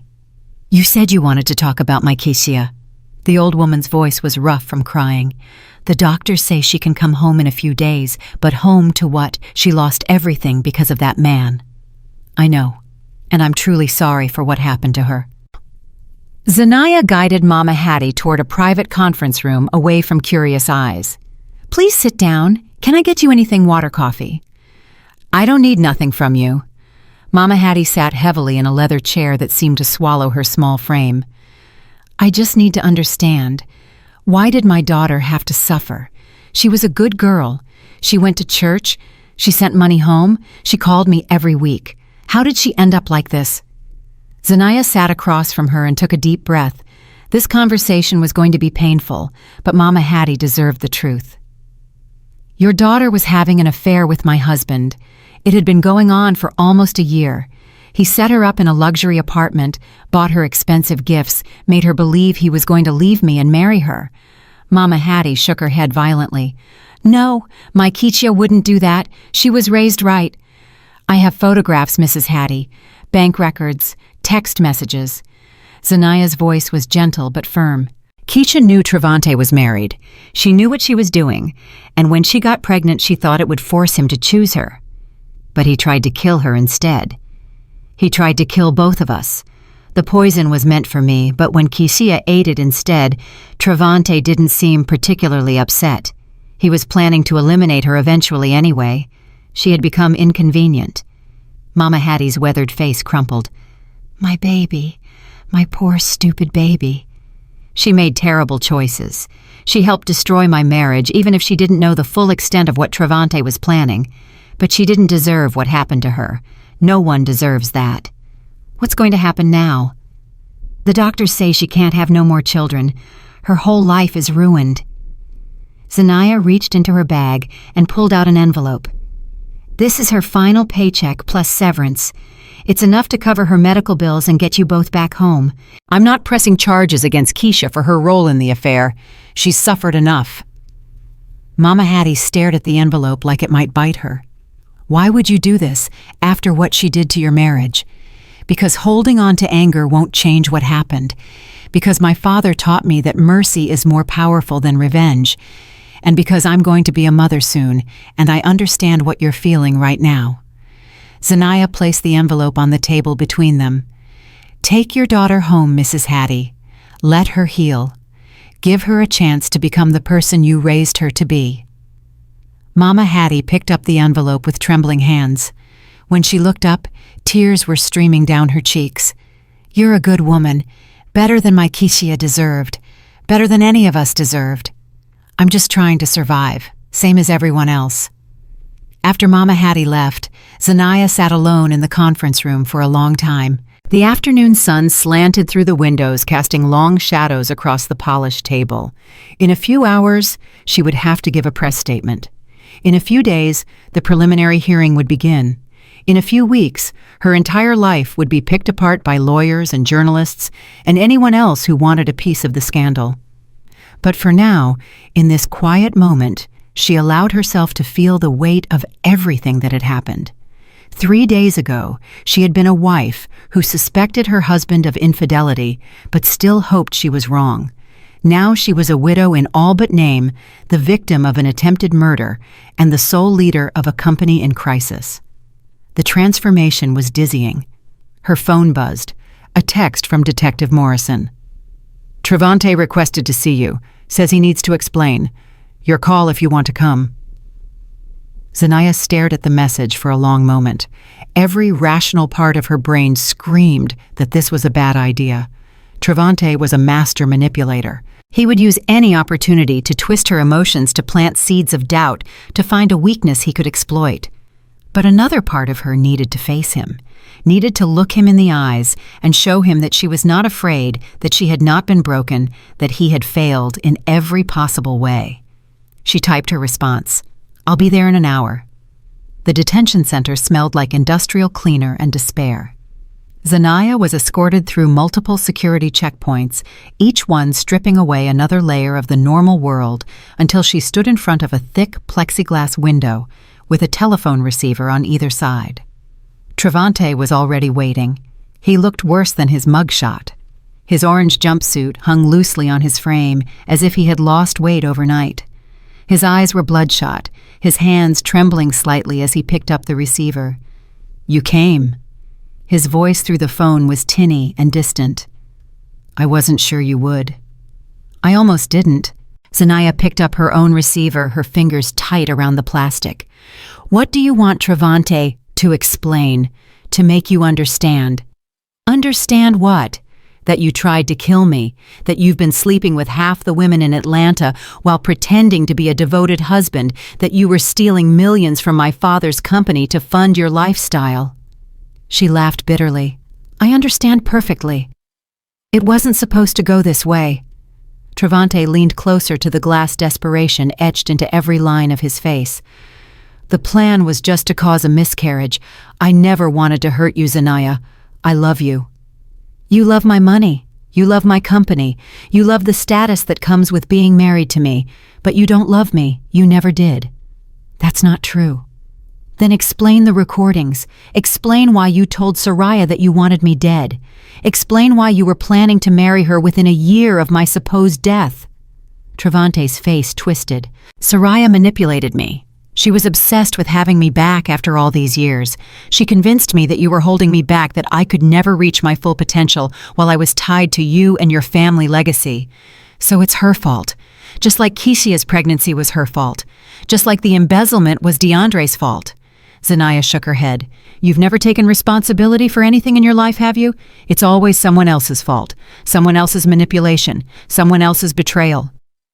I made mistakes, I know that. But I can change, Zanaya. If you drop the charges, if you give me another chance, I'll spend the rest of my life making it up to you. Drop the charges. Zanaya stared at him incredulously. You tried to murder our child, our daughter, and you think I'm going to drop the charges? Travante's eyes widened. Daughter, it's a girl. Yes, the baby you tried to kill is a girl. She's healthy, she's strong, and she's going to grow up knowing exactly what kind of man her father was. Something shifted in Travante's expression. The desperation faded, replaced by something harder and colder. If you don't drop the charges, I'll destroy you. His voice had lost all pretense of remorse. I know secrets about your family, Zanaya, about your father's business dealings, about the corners he cut to build his empire. You think you're so righteous, but you're standing on a foundation of lies. My father was a good man. Your father was a businessman, and businessmen do whatever it takes to succeed. Travante smiled, and it was the smile of a snake. I have documents, recordings, evidence of things that would ruin your precious legacy forever. Drop the charges. Give me a settlement and I'll keep my mouth shut. Zanaya sat very still, processing what she was hearing. Even now, facing decades in prison, Travante was still trying to manipulate her, still trying to find leverage to exploit weakness to claw his way back to power. You're bluffing. Am I your father's offshore accounts? The bribes he paid to city officials in the early years? The environmental violations he covered up to fast-track construction permits? Travante's smile widened. I found it all, Zanaya. I spent 3 years digging through every file, every record, every secret your family tried to bury, and I made copies of everything. Where are these copies? Somewhere safe. Somewhere you'll never find them, unless you cooperate. Zanaya looked at her husband, really looked at him for what felt like the first time. The handsome face that had once made her heart race now only filled her with revulsion. The charm she had found so irresistible was revealed as nothing more than a predator's camouflage. Even if what you're saying is true, she said slowly, it doesn't change anything. Whatever my father did, it happened decades ago. The statute of limitations has long passed, but your crimes are fresh, Travante. The evidence against you is overwhelming. You're going to prison whether you destroy my father's reputation or not. But you'll go down with me. Your company will be ruined. Everything your father built will crumble. Maybe. But I'll still be free. I'll still be alive. And my daughter will still be born into a world where her father can't hurt her. Zanaya stood up. Goodbye, Travante. I hope you enjoy the next 20 years. Wait. His voice cracked with panic. Zanaya, wait. We can work something out. There has to be a deal we can make. There's no deal. There's no negotiation. There's only justice. She placed her hand on the glass right over his desperate face. You should have just asked for a divorce. You could have walked away with a settlement started over somewhere else. But you got greedy. You wanted everything. And now you have nothing. She hung up the receiver and walked away without looking back. Behind her, she could hear Travante pounding on the glass, screaming her name, but the sound faded with every step she took. Outside, the evening air was cool and clean. Zanaya stood on the steps of the detention center and breathed deeply, letting the tension drain from her shoulders. Her phone rang. Amani. How did it go? About how I expected. He tried to threaten me with secrets about my father. Do you think there's anything to it? Probably.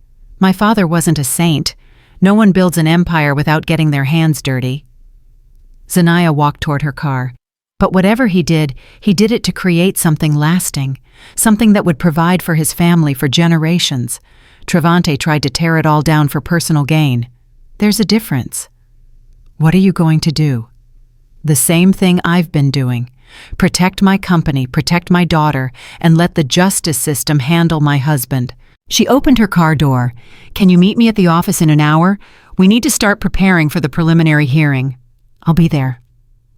Zanaya drove through the darkening city, past the glittering towers and the crowded streets and the thousand small dramas playing out behind closed doors. Somewhere out there, Soraya was probably crying over her lost future.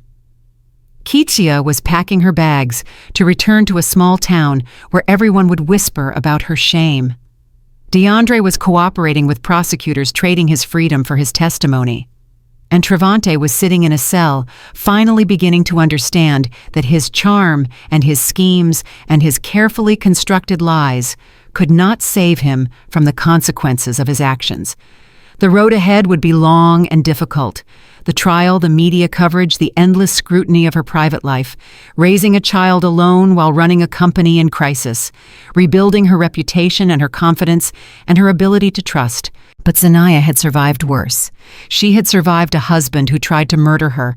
She had survived the betrayal of the person she loved most. She had survived the destruction of everything she thought she knew about her life. She could survive anything.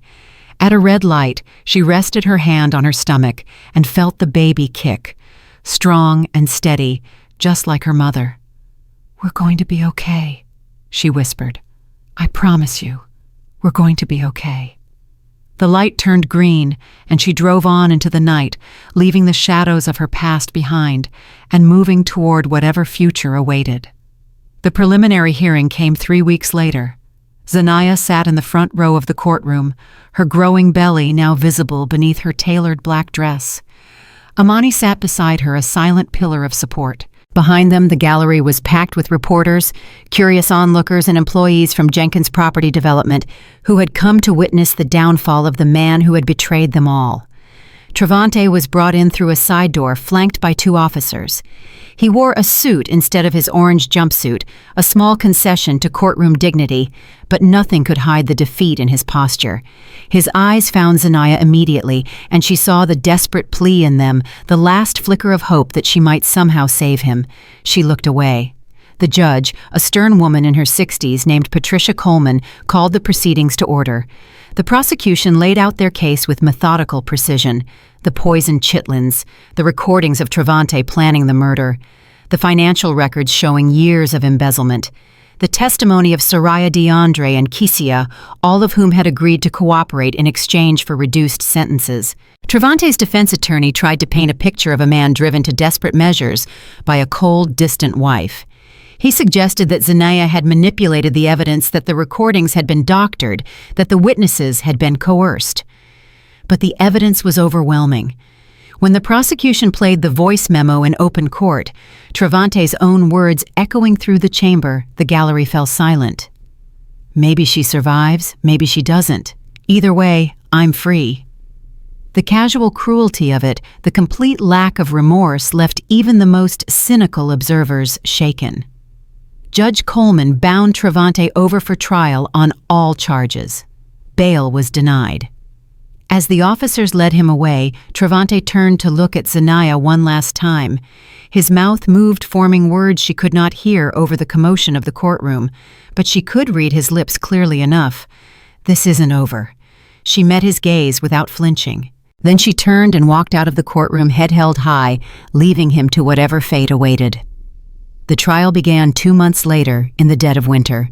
Zanaya was 7 months pregnant by then, her body heavy and uncomfortable, but her spirit stronger than ever. The company had stabilized under her leadership. Stock prices were recovering. Major clients had renewed their contracts. The scandal that should have destroyed Jenkins Property Development had somehow made it stronger. The prosecution's case took 3 weeks to present. Witness after witness took the stand to describe Travante's web of lies and manipulation. Soraya testified about how he had seduced her with promises of marriage, using her pharmaceutical connections to obtain the misoprostol. DeAndre described the years he had spent covering up his cousin's crimes, disposing of evidence, managing shell companies. Kitsia, pale and thin, but surprisingly composed, told the jury about her affair with Travante and his casual cruelty when she told him she was pregnant. "He laughed," Kitsia said, her voice barely above a whisper. I told him I was carrying his child, and he laughed. He said children were liabilities, not assets. He said I should take care of it before it became a problem. The defense tried to discredit each witness, pointing out their own crimes and motivations for lying. But the physical evidence was irrefutable. The toxicology reports, the financial records, the recordings of Travante's own voice describing his murder plot in graphic detail. When it was Zenaya's turn to testify, she took the stand with calm determination. The prosecutor guided her through the events of that fateful morning, the bowl of chitlins, her decision to give them to Kichia, the horror of watching her husband's secretary convulse on the floor. "Did you suspect at the time that your husband was trying to harm you?" the prosecutor asked. "Not consciously, but something felt wrong. He had been distant for months, barely speaking to me, showing no interest in our marriage, and then suddenly he was cooking me breakfast, being attentive and loving." Zenaya paused. It felt like a performance, like he was playing a role. "And when you saw Miss Kitia collapse, what went through your mind?" "Terror, confusion. And then when Travante grabbed my arm and asked why she was the one on the floor instead of me," Zenaya's voice hardened. "That's when I knew. He wasn't upset that someone had been poisoned. He was upset that he had poisoned the wrong person." The defense attorney's cross-examination was brutal. He accused Zenaya of being a cold, calculating woman who had orchestrated the entire scandal to steal her husband's share of the company. He suggested that she had planted the recordings, manipulated the witnesses, even poisoned the chitlins herself, and framed Travante. Zenaya answered each accusation with unwavering composure. "You claim my client tried to kill you," the attorney sneered. "But isn't it convenient that you happened to give the poisoned food away, that you happened to escape unharmed while others suffered?" "There was nothing convenient about it," Zenaya replied. "I was suffering from severe morning sickness because I was pregnant with the child my husband was trying to murder. The only reason I'm alive today is because my body rejected the smell of those chitlins." "You expect us to believe that morning sickness saved your life." "I expect you to believe the evidence. The recordings of your client planning my death, the testimony of his accomplices, the forensic analysis proving the poison was added during cooking, not after." Zenaya leaned forward slightly. "I didn't need to frame Travante. He did that all by himself." The jury deliberated for less than 4 hours. Guilty on all counts. Attempted murder first degree, conspiracy to commit murder, financial fraud, embezzlement. The charges carried a combined sentence of 25 years to life. When the verdict was read, Travante showed no reaction. He sat motionless, staring straight ahead, as if he had already left his body behind. But when the judge announced the sentence, something in him finally broke. 25 years. His voice cracked like glass. "You're giving me 25 years. Mr. Jenkins, you were found guilty of attempting to murder 2 women, including your own pregnant wife. You showed no remorse, no compassion, no regard for human life. The sentence reflects the severity of your crimes." Judge Coleman's voice was ice. "You'll be eligible for parole in 15 years, assuming good behavior. Court is adjourned." As the officers moved to take him away, Travante suddenly lunged toward the gallery where Zenaya sat. His hands were cuffed, but his voice carried clear across the courtroom. "You did this to me. You destroyed my life. I gave you everything, and this is how you repay me." Zenaya stood up slowly, one hand supporting her pregnant belly. She looked at the man she had once loved, the man who had shared her bed and her dreams and her future, and felt nothing but a vast, echoing emptiness. "No, Travante, you destroyed yourself. All I did was survive." They dragged him away, still screaming, still raging against the injustice of a world that had finally held him accountable. Zenaya watched until the doors closed behind him, and then she turned and walked out of the courtroom for the last time. Outside, the winter sun was bright and cold. Reporters surged toward her, shouting questions, thrusting microphones in her face. But Amani and the security team formed a protective barrier, guiding her toward the waiting car.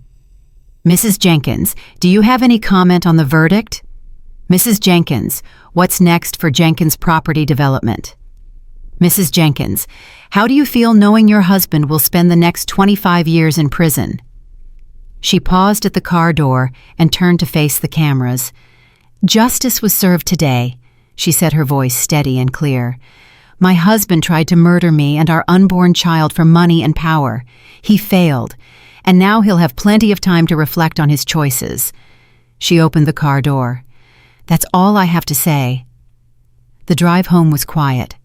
Amani sat beside her, holding her hand, saying nothing because there was nothing to say. The ordeal was over. The nightmare had ended, and yet somehow it did not feel like victory. "Are you okay?" Amani finally asked. "I don't know," Zanaya admitted. "I thought I would feel relieved or satisfied or something, but I just feel empty." "You spent 3 years married to a monster without knowing it. You nearly died. You watched other people suffer because of his schemes." Amani squeezed her hand. "It's going to take time to process all of that." "I know, I just wish I could fast forward to the part where it doesn't hurt anymore. It'll hurt less eventually, and you'll have someone to focus on." Amani nodded toward Zanaya's belly. "Someone who needs you to be strong." Zanaya placed both hands on her stomach, feeling the baby move inside her, strong and active just like she had been throughout the entire ordeal, as if she knew even in the womb that her mother was fighting for both of them. "You're right," Zanaya said softly. "She's the reason I survived. She's the reason I had to be brave." The weeks after the trial passed in a blur of preparation. Zanaya threw herself into work, determined to prove that she could run the company better than Travante ever had. She restructured the management team, brought in new talent, launched initiatives that had been stalled for years. The board watched with growing admiration as she transformed Jenkins Property Development from a scandal-ridden company into a model of corporate integrity. But even as she built her professional legacy, her personal life remained complicated. Beatrice called once 2 weeks after the sentencing. Her voice was small and broken, nothing like the formidable woman who had stormed into Zanaya's living room demanding answers. "I just wanted to say, I'm sorry. For everything. For the way I treated you after the arrest. For the years I spent enabling my son's behavior." A long pause. "I lost him, Zanaya. Not just to prison, but to whatever darkness was inside him all along. I don't know how I failed him so badly." "You didn't fail him," Zanaya said, surprising herself with the gentleness in her voice. "Travante made his own choices. You can't take responsibility for the man he became." "But I should have seen it. The signs were always there. The lying, the manipulation, the way he used people without any conscience." Beatrice sobbed quietly. "I just loved him too much to see the truth. Love makes us blind. I know that better than anyone." "Can you ever forgive me?" Zanaya thought about it for a long moment. Beatrice had been cruel and dismissive throughout her marriage, always taking her son's side, always treating Zanaya like an interloper in her own home. But she was also a mother who had just lost her only child to prison. "I can try," Zanaya finally said, "but it's going to take time, and I think we both need distance right now." "I understand. I'm moving to Florida, actually. My sister has a place there. I can't stay in Atlanta anymore. Too many memories." "That's probably for the best." "Will you—" Beatrice's voice cracked. "Will you send me pictures of the baby when she's born? I know I have no right to ask, but she's still my grandchild."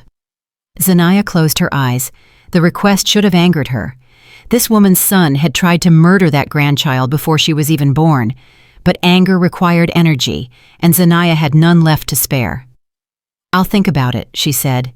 "Goodbye, Beatrice." The baby came on a stormy night in February. Zanaya had been working late, ignoring the increasingly insistent contractions, when her water broke all over her office chair.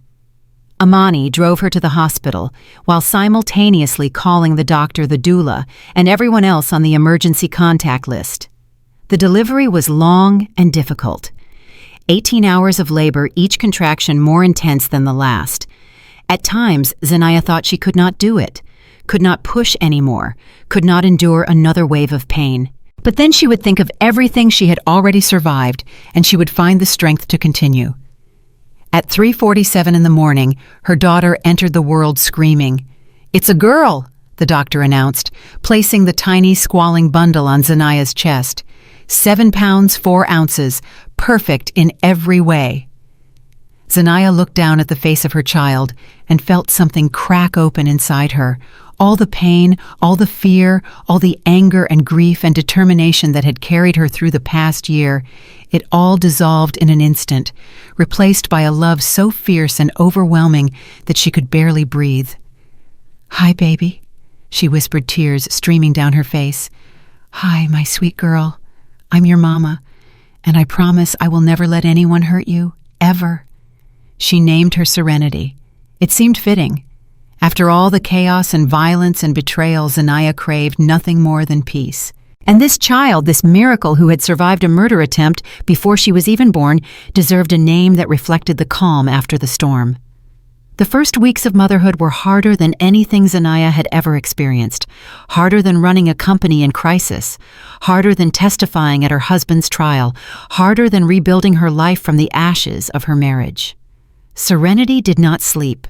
She cried constantly, demanding attention at all hours, refusing to be comforted by anyone except her mother. Zanaya walked the floors at 3 in the morning, bouncing and shushing and praying for just 1 hour of uninterrupted rest. But even in the exhaustion, there was joy. The first time Serenity smiled a gummy little grin that made Zanaya's heart explode. The first time she reached up and grabbed her mother's finger, holding on with surprising strength. The first time she slept through the night, and Zanaya woke in a panic, convinced something was wrong, only to find her daughter peaceful and content in her crib. "She's beautiful," Amani said one afternoon, watching Serenity sleep in her bassinet. "She looks just like you." "She has his eyes," Zanaya admitted. "Sometimes I look at her and I see Travante and it terrifies me. What if she inherited more than his eye color? What if there's something broken inside her too?" "Zanaya, stop." Amani's voice was firm. "That man was not born a monster. He became one through choices he made over and over again throughout his life. Serenity is a blank slate. She will become whoever you raise her to be." "What if I'm not good enough? What if I make mistakes?" "You'll make 1,000 mistakes. Every parent does. But you'll also love her more than anything in the world, and that love will guide you through." Amani smiled. "You survived everything Travante threw at you. You can handle dirty diapers and temper tantrums." Zanaya laughed, the first real laugh she had allowed herself in months. "When you put it that way, it does seem manageable." The news about Soraya came 6 months later. Zanaya was in her office reviewing quarterly reports when Amani appeared in the doorway with a strange expression on her face. "You're going to want to see this." She handed Zanaya her phone open to a news article. The headline read, "Former pharmaceutical rep found dead in apparent suicide."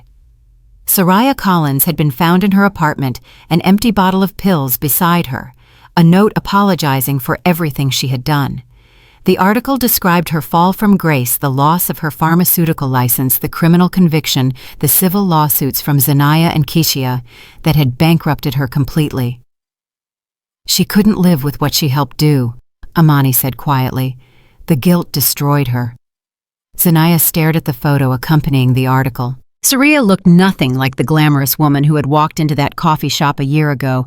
Her face was gaunt, her eyes hollow, her beauty erased by months of shame and isolation. "I should feel something," Zanaya murmured. "She helped Travante try to kill me. I should feel satisfied or vindicated or at least relieved." "But you don't." "No, I just feel sad. Sad that she threw her life away for a man who never loved her.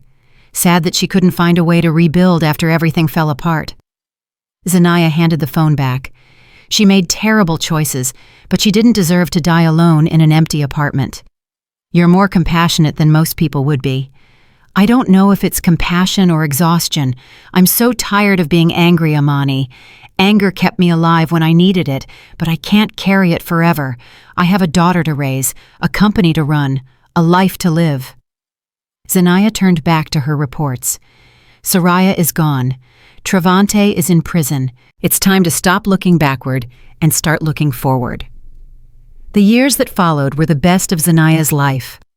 Serenity grew from a demanding infant into a curious toddler, then a precocious child with her mother's determination and her grandmother's kindness. Zanaya enrolled her in the best schools, surrounded her with loving caregivers, and made sure she never felt the absence of a father. When Serenity asked about her dad, as all children eventually do, Zanaya told her the truth in terms appropriate for her age. "Your father made some very bad choices, and now he has to live somewhere else where he can think about what he did. Maybe someday when you're older, you can decide if you want to meet him." Serenity accepted this explanation with the matter-of-fact pragmatism of childhood. She had her mother, her grandmother Beatrice, who visited from Florida twice a year, her Aunt Amani, who spoiled her rotten. She did not feel deprived. The company flourished under Zanaya's leadership. She expanded into new markets, launched sustainable development initiatives, and earned a reputation as one of the most innovative executives in the industry. Forbes featured her on their cover. Business schools invited her to speak. Young women reached out to tell her that her story had inspired them to pursue their own dreams. And slowly, carefully, she began to open her heart again. His name was Kendrick.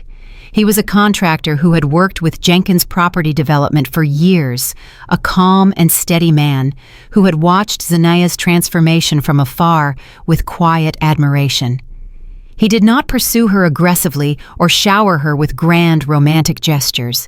He simply showed up consistently, reliably, treating her with respect and kindness. Their first date was a disaster. Serenity came down with a fever halfway through dinner, and Zanaya had to rush home to take care of her. She expected Kendrick to be annoyed to see her as high maintenance to fade away like other men who had shown interest over the years. Instead, he showed up the next morning with chicken soup and children's books. "I figured you'd both need something to make you feel better," he said, standing on her doorstep with a shy smile. "And I wanted you to know that I understand. Your daughter comes first. That's not a problem for me. That's one of the things I admire about you."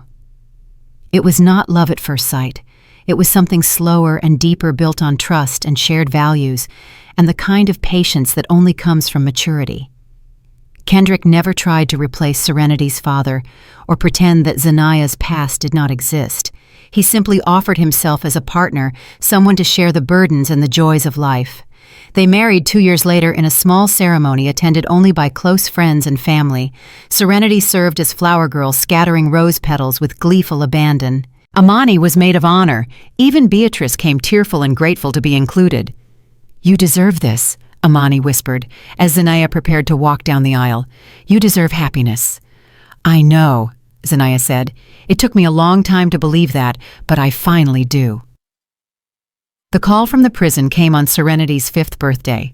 Zanaya was in the middle of decorating for the party when her phone rang with an unfamiliar number. She almost did not answer, but something made her pick up. "Mrs. Jenkins, this is Warden Mitchell from Georgia State Prison.